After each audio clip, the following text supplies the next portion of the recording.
যুক্তরাষ্ট্রের প্রতিরক্ষা মন্ত্রী হিসেবে মনোনয়ন দেওয়া পিট হেগথেসের প্রতি আবারও নিজের সমর্থন জানালেন নবনির্বাচিত মার্কিন প্রেসিডেন্ট ডোনাল্ড ট্রাম্প। হেগথেসের মনোনয়ন নিয়ে সমালোচনার মধ্যে 6 ডিসেম্বর শুক্রবার এক সাক্ষাৎকারে হেগথেসকে বিজয়ী বলে মন্তব্য করেন তিনি। এমন তথ্য জানিয়েছে আন্তর্জাতিক সংবাদ মাধ্যম রয়টার্স।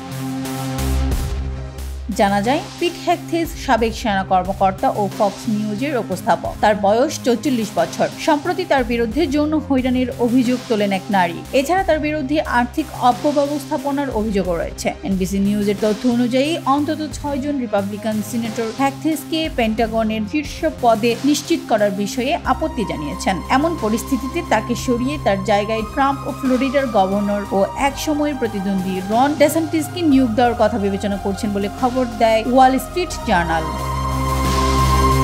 তবে এবার সামাজিক যোগাযোগ মাধ্যমে দেওয়া পোস্টে ট্রাম্প বলেন, পিট হেগথেস খুব ভালো করছেন। তার সমর্থন দৃঢ় ও গভীর। তিনি একজন চমৎকার, তেজদীপ্ত প্রতিরক্ষা মন্ত্রী হবেন। তিনি অনন্য প্রতিভা ও দক্ষতার সঙ্গে নেতৃত্ব দেবেন। পিট একজন বিজয়ী। তাকে পাল্টানোর মতো কিছু ঘটেনি।